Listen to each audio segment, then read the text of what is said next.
IB Nation, welcome back to another edition of the Irish Breakdown Podcast. It is Thursday. We are 2 days away from Notre Dame versus Louisville. This is a big game, folks, for the Irish and for the Cardinals. And you guys know what we do here on Thursday. We're going to break down our keys to victory in all phases of the game. Then we will make our predictions for the game, talk about how we see the games playing out. And then, of course, we'll hand out some game balls. And then at around 2 o'clock, I shouldn't say at 2 o'clock because it's usually like around 2 o'clock, I'll be joined by Bill Bender from Sporting News, and he and I are going to preview the big games for the weekend because Georgia-Bama's going to be a big one this weekend, fellas. And there's a couple other games that we will discuss. And Bill and I will also talk about just sort of the latest NIL portal madness that is happening at UNLV and USC. And Notre Dame was obviously touched by that a little bit as well. So we'll dive into that. But, of course, the primetime game, or not, I shouldn't say primetime game because it won't be at primetime, but the big game of the week for us, everybody, is Notre Dame against Louisville. This is a huge opportunity for Notre Dame to go out there and make a statement and continue to hopefully put the stink of the week 2 loss behind them and say, hey, listen, we had a bad weekend, but we're back on track. We're the team we're going to be. Or we could be having a much different conversation after the game, and hopefully we won't have to dive into that. But without further ado, folks, do us a favor, hit that like button, hit the subscribe button, hit the notification bell, share this podcast, give us a 5-star review. If you haven't done so, sign up for the message boards at boards.irishbreakdown.com. I promise you will not regret what we have going on over there. But we're about to get rocking and rolling with some keys to victory. So, fellas, when you start off, there's a game like this, especially with the potential for weather, the aspects of the game in regard to turnovers becomes a big part of a game like this, right? Last year, Notre Dame had some bad turnovers in that game, and Louisville made them pay for it. Notre Dame forced a turnover, did not make Louisville pay for it the way they need to. Those things are obviously going to be big. Coming out with fire and passion and all those kind of things are obviously big in a game like that. I don't know that any of us are necessarily concerned about that for this particular game because of it's early in the season and, so far they've kind of been up for this type of game. But those are obviously going to be keys that we don't need to talk about because if you don't understand, if Notre Dame, I should say, doesn't understand that not making bad turnovers and trying to force some turnovers is important and this is going to be a long day, they do. So we don't need to spend a lot of time about that. We're going to dive into first offense, then defense, about what are the keys to victory, fellas. And let's kick things off with the offense. And we all know where we're going to start on this one. And we'll be brief about this one because we know the deal. Notre Dame's got to start fast in this game. And it's always a key for Notre Dame until they prove, I've said it for now 3 years in a row, until they show that they can do this with some consistency. We are going to continue to talk about it. Last week was actually the first time Notre Dame hasn't scored on the first drive of the game. So hopefully they can get that streak back on track. But this is one of those games where it matters for helping your defense out against what will be the best offense you face this season. Might be the best offense you face all season. It's going to help you from a big-time confidence standpoint. I still think this Notre Dame offense needs a boost of confidence. I think they got a little bit of one last week, but I think it's kind of a fragile confidence. And if they come out and get dominated early against Louisville like they did last year, I think that could be problematic. And then, of course, you're at home. You need to get your home crowd into this. The home fans have been understandably frustrated by the product they've seen. Notre Dame has averaged 21 points a game against 2 MAC teams at home so far. So the folks paying good money to come watch games at Notre Dame Stadium have not been treated to good football the first 2 games. It'd be nice for the Notre Dame team to kind of say, hey, look, this is who we are. We're going to show you guys who we are.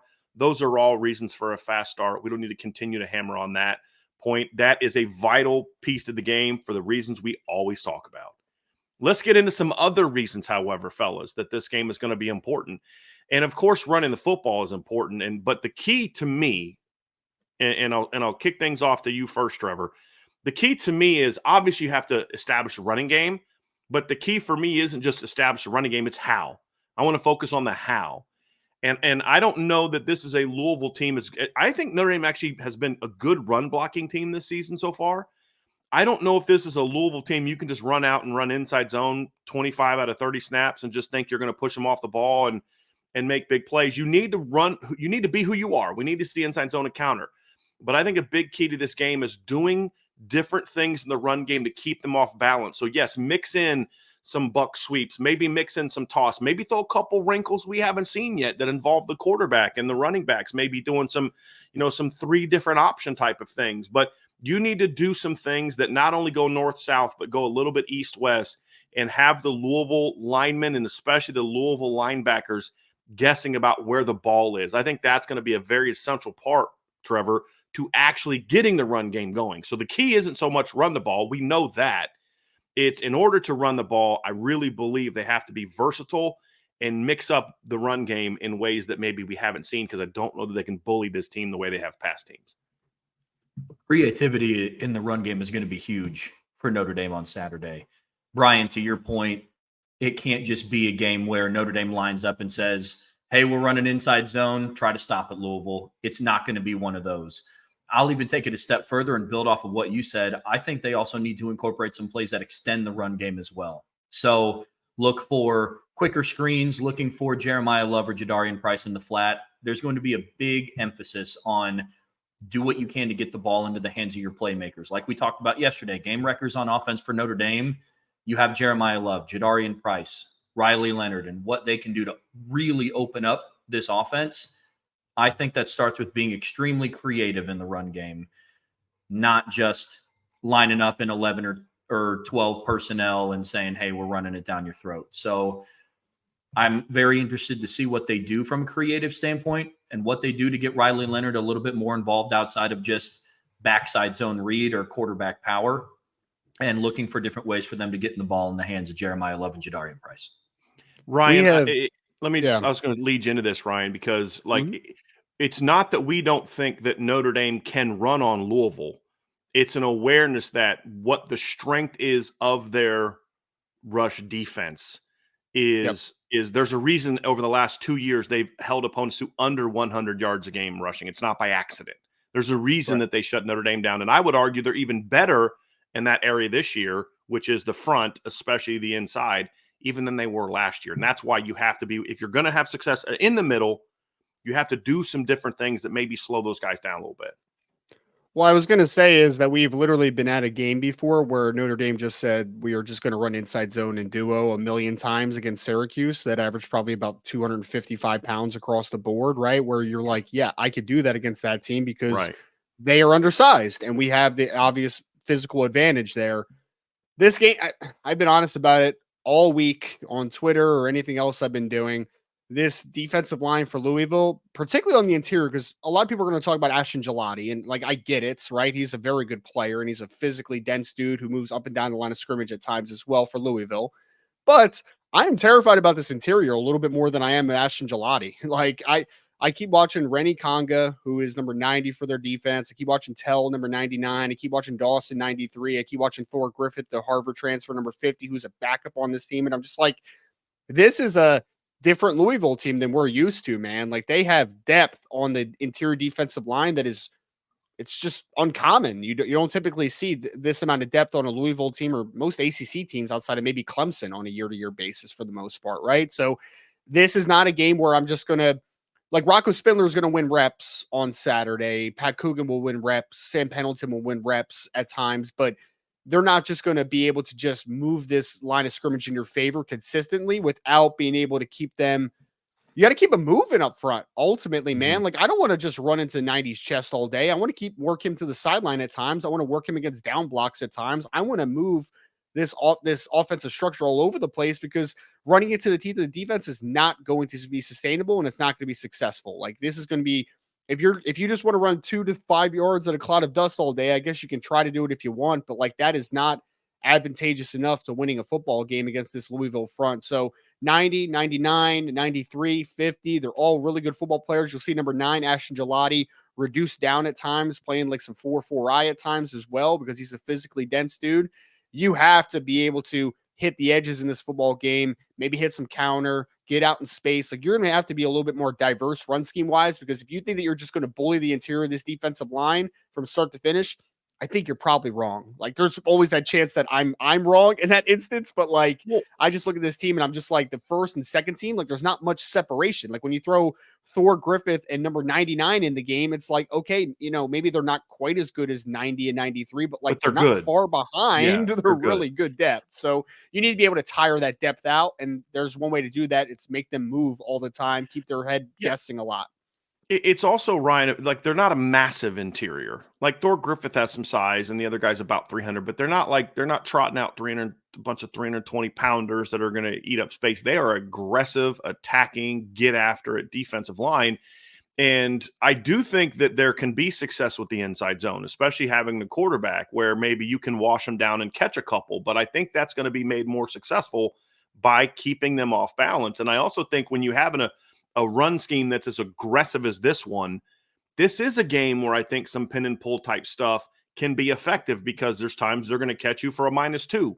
But if you catch them in the right twist or the right stunt, this is the kind of game where that type of play can go huge because of how aggressive they are. Because they're not just a sit back, read and react, be physical, eat up space defensive line or linebacker group. They are a tack downhill and come at you group, which makes them successful. But you, as Notre Dame, have to find some ways to maybe take advantage of that and get your backs into the second level because, A&M was a little bit like that, right? I mean, they were another really good defensive line, and Notre Dame was able to, stick to what they do offensively in certain ways, but then they were able to find some little wrinkles. I mean, you talk about popping a quick outside. They ran outside zone twice against Texas A&M, but they popped one for 29 yards. Doing things like they did where they spread the field and then pop a little quick zone out of a look that's not a normal zone kind of look. There's different things they have to do to keep Louisville on their heels because, as you guys said, I don't believe they're just going to come out, run 12 personnel, and be able to push this team around.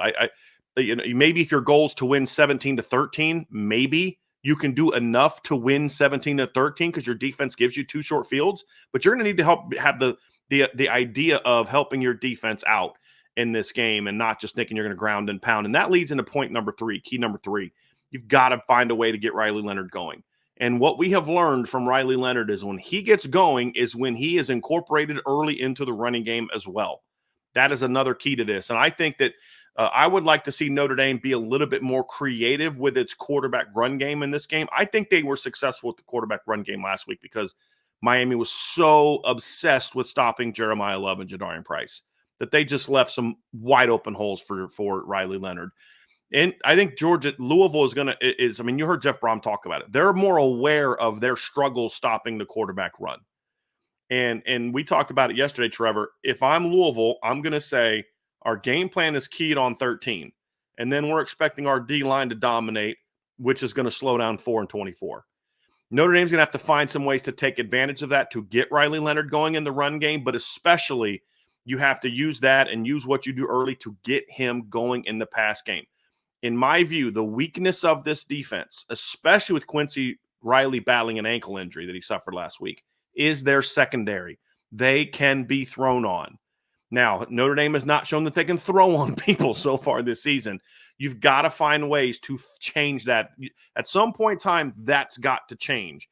This is a game for that. Ryan, you and I talked about how Northern Illinois, very veteran secondary that could give you some problems. Miami had a very veteran secondary. They weren't going to make a lot of mistakes, et cetera, et cetera. This is a secondary, in my opinion, that it's got some athleticism, but they're going to make mistakes, and I don't think they cover super well. And we saw that with Georgia Tech, got behind them multiple times last week. So you've got to find ways, running game and passing game, to get Riley Leonard into an early rhythm. And then it's up to Riley when he gets those chances to make the throws. Throw with conviction. Throw with confidence. Don't aim the ball out there. Snap that sucker off and be willing to get after it, right? Because I think things that they can do here, 2 things I'd like to see them do is, number 1, be aggressive in the pass game. That doesn't mean throwing 50 bombs, but, get him out of the pocket, give him some shots down the field, do some things to try to create some ISOs, and then maybe up the tempo. Ryan, I really think that if they're willing to push the tempo against Louisville, that can not only get Louisville on their heels, I think that it forces them to get calls in quicker, which either A, forces them to simplify a little bit, or B, forces them into some mistakes because the calls weren't communicated. And I also think it serves the purpose of really getting Riley Leonard into rhythm. So I think those are 2 things that could go a long way towards then allowing Riley Leonard to come out and get into an early rhythm, because if he gets hot in this game, it's going to be a long day for Louisville, in my opinion, because you can finally take advantage of I would have felt a lot more comfortable about this game with past Notre Dame offenses that could throw the football a little bit better than this one. Then like if Jack Cohn and that 2021 pass attack was going into this game, I'd be like, I think they can throw I don't know if they can protect the quarterback, but I think they can throw the football in this game. They have got to find a way to get Riley Leonard comfortable. We've seen him do it, Ryan. We've seen him do it against ACC teams. They got to figure out a way to get him just not in the Notre Dame uniform. They've got to figure out ways to get Riley Leonard going early in this game. Well, I mean, to add into the quick wrinkle from the Texas A&M game that I wouldn't mind seeing in the quarterback run game was I felt like we saw a little bit more stuff off tackle in that game from the quarterback. I wouldn't mind seeing Riley Leonard try to hit the edge a little bit, maybe on some like quarterback sweep stuff. But otherwise, I mean, I think we were texting about this on like Sunday, Monday, maybe. I mean, like even with Quincy Riley right now in this game, this Georgia Tech, this Louisville secondary is not incredibly big or long. Like Quincy Riley is listed at 6 foot, 195 pounds. I have the official measurement on him. He's shorter than 5'11". So like people are lying, obviously, big time in Louisville, right? So this is not a long secondary. Quincy Riley's a good player, but he's been hampered obviously by that ankle injury, which has not helped his cause at all. And if you watch the Georgia Tech game, they are susceptible for big plays because like the Devin Neal kid is a good downhill safety. He's not an athlete though. Like he's not a guy that's going to open up and run to the sideline a ton. So you need to find some way, I think, to push the ball vertically and to generally just create a passing game. I do think it's a good sign last week that we saw more attention to the vertical passing game, and you saw them hit a shot with Bo Collins. You saw the pass interference calls they were able to create. I think you need to see more of that this week because, I mean, I know that Georgia Tech has some speed at receiver with the Eric Singleton kid and number 8s, but like they were getting on top of the Louisville secondary because Louisville was just kind of going man across the board. And if you beat us with single high, you beat us with single high at times. I mean, even with too high at certain instances as well. So I think there's big plays to be made in the secondary. And if this is kind of hopefully building towards a more competent passing attack, this is the week to try to take that step, I think, because there's going to be opportunities there. And if we're talking about sustainability throughout the rest of the season, it would be great to see, obviously, Riley Leonard in this passing game take a nice step. We saw signs last week, but we need to see a step forward this week, in my opinion. Trevor, it would be great for this offense to go into the bye week not just with a win, but with a good game throwing the football under their belt. I think that kind of confidence boost sitting in them for a couple weeks, they can then have some film to look at to say, hey, when we do our thing, fellas, this is what they're capable of. I think that would not only be huge for this game, Trevor, but I think it would also set them up for some much needed confidence moving into future weeks as well. But focusing on this game, there's opportunities there. They have to design them properly, and then they have to hit them. And then you got to protect the quarterback. That's the other thing I'm concerned about, man, is you've got all these – I think your receivers can beat Louisville's DBs. I think Riley Leonard has shown in the past he can make big plays in the throwing game, not at Notre Dame, but at Duke. But can you protect the quarterback if those opportunities come up? That's another part of this too for me. I think for all of those reasons, and you hit on it a little bit, is all the more reason to play with a little bit more tempo and get Riley Leonard into a rhythm and roll him outside of the pocket, specifically roll him outright away from that left side of the offensive line, because unfortunately for Notre Dame right now, that is the side that is struggling the most in pass pro, right? So I think one of the best ways that Mike Denbrock can get Riley Leonard into a rhythm is maximizing his potential to go out and be an athlete. I'm not saying it's a one read and take off sort of deal, but if Riley Leonard has that freedom, that's how he starts getting into a rhythm. I think that's just an extension off of saying getting Riley Leonard in the run game involved early is a way to get him into a rhythm. Give him a chance to go out and be an athlete. Let him have a chance to go make a play, because when you do that, if you're going to roll Riley Leonard outside of the pocket, it takes an underneath linebacker out of the passing scheme on defense, because somebody has to account for Leonard or he'll tear you up for 10, 15 chunks at a time. So I agree. I think if Notre Dame is able to pass the ball down the field effectively on Saturday, it's going to be a huge confidence builder moving forward and things that they can start to build on and start refining their passing game for other opponents coming up here soon. I think doing some things, attacking the seams could be big in this game. I'd love to see some stuff where they get Louisville's guys chasing across the field, because they do play downhill and then they have to reroute. I think there's a lot of opportunities, not just doing the same stuff you've been doing and hoping that it hits, but being a little bit creative and thinking outside the box. Final key for the Notre Dame offense, fellas, is this. In a game like this, where you've got two really good football teams and you're facing a really good defense, situational football is going to be huge. And what do I mean by situational football? It's several aspects. It's you get into a 2-minute situation in the game, you got to get points. It's tie ball game. Maybe you're up a score, you're down a score. You're going to get the ball at halftime. You get a chance to put some points on the board and create some separation. That's huge. Or similar situation, you're down a score. The other team starts the second half with the football. You need some points to make sure that this game doesn't get out of hand. So I think situational football in those 2-minute type of situations is going to be important. I think situational football in the red zone is going to be huge in this game for the Notre Dame offense. When you get down into scoring zone, you need points, ideally touchdowns. And Notre Dame has been a great red zone offense so far when it comes to getting touchdowns. They just haven't gotten to the red zone very often. I think they're averaging like 2 a game. Now, part of that is they also have how many 30, 40-plus yard touchdown runs, right? I mean, that's going to limit your red zone chances when Jeremiah Love houses it, when Jadarian Price houses it, when Riley Leonard's housing it. You know what I mean? So that's going to factor into it. But you need to be able to go down there and get touchdowns in this game. That's going to be big. And then a key to all of that is third down offense. Notre Dame struggled mightily on third down in the first 2 games. It's a huge reason for their stalling against A&M. They've been much better the last 2 weeks on third down. They've had a much better pass game package. They've been better on first and second down, which is getting them into more 3rd and 4s and 3rd and 3s, which they've been able to convert. You're going to have to do that because, yes, it's big plays are going to be important in this game. And when we talk about starting fast and mixing things up and being aggressive and mix up the run game, that's all leading to hopefully getting some of those big plays your offense has been good at. But if you're not moving the chains, you're limiting your opportunities to then find ways to create those big plays. So the final piece of situational success is you are an inconsistent third down offense going against one of the best third down defenses in college football so far this season. You've got to have a great plan, and you've got to execute that plan on third down. Ryan, that games like this can often come down to that situational football. Who turns red zone trips into touchdowns? Who's able to thrive on third down? Who's able to get some last-second scores that can kind of be really momentum swinging? All those things are going to be huge for this Notre Dame offense in this game.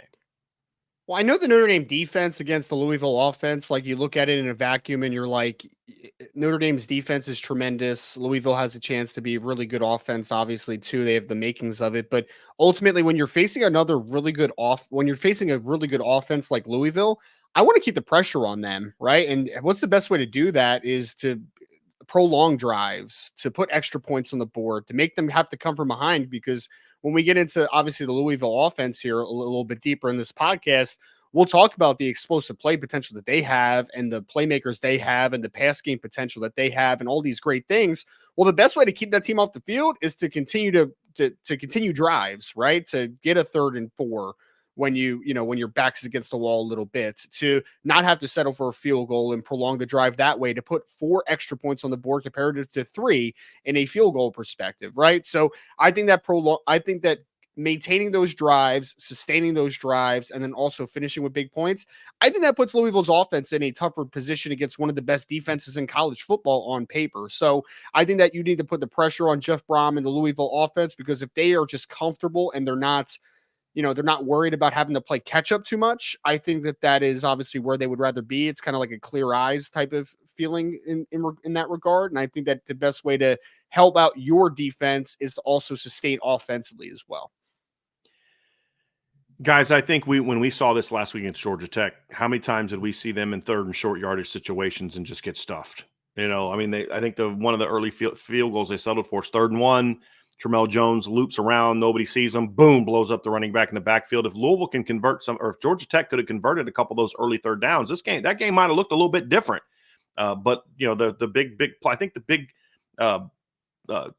fumble, his backwards pass, I think that was a 3rd down as well, where he got, the quarterback got a little bit confused by what he was seeing, makes that big mistake, and the next thing you know, it's 7-0 when you've got the ball already up 7-0 yourself, and then they get that touchdown and they tied up 7-7. So those type of things are going to be really, really important for Notre Dame in this game.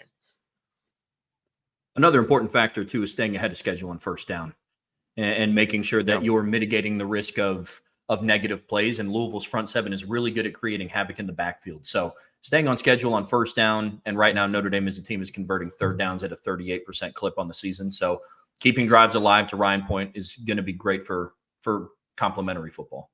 Ryan, any last kind of keys for the Notre Dame offense before we move over to the defense? Play with energy, man. I mean, it always comes down to that for me. Honestly, like we always talk about, Notre Dame coming out a little flat at times, and I think that most of it comes back to, your offensive identity at times, right? Like if this team has a little bit more vigor and a little bit more energy behind them, I think that there's a reality where Notre Dame could welcome Louisville to Notre Dame Stadium and they could dismantle this team. I mean, it's there potentially. I think it's all going to hinder on what offense we get on Saturday, right? Like, and that's not even just the success at the end of the game, because we'll talk about that after the game and during the post-game show. But I'm talking about like the first couple drives, you're going to see it. Like, is Riley Leonard, is his posture and his body language good? Is this offensive line firing out of the huddle and ready to go? Is Jeremiah Love and a couple other the playmakers, like, do they have a little bit of swagger to them, right? Like, I love when Jeremiah Love pops a nice run and he does this little first down thing, right? Like, that's what we need more of. I just don't know if there's consistent excitement on that side of the ball. I need to see some excitement and some vigor to this offense this Saturday. Consistency for me is going to be a huge key. We talked about it yesterday. Notre Dame can't go drive down and march down the field on their first drive of the game and then go a quarter and a half without sniffing the red zone. So offensive consistency. And then I think that, to Ryan's point, is going to lead into people getting excited. I know Riley Leonard saying is to be composed and whatnot, but listen, man, if you break off a 45-yard run for a first down, get excited, celebrate the wins, be happy. You know what I mean? So that's what I want to see on Saturday. Especially Leonard, because he's always like, I think he just turned 22 recently, but like, I mean, he's always like, we're kids. I'm 21 years old. Yeah. That's why I wanted to go down to Texas A&M and win that football game, because I'm excited to play football, man. I think we lose sight of the fact sometimes that because in the NIL era, these kids are all making a substantial amount of money, but like, still football, my man. Like, it's still fun. Like, go out and have some fun, play loose. But that's what I'm saying, man. I just want to see a team out there on offense and defense that's just having fun with what they're doing, because it feels like the last couple of weeks there's been a lack of that. There's been sparks here and there. I want to see a football team that's going out there and having fun with what they're doing.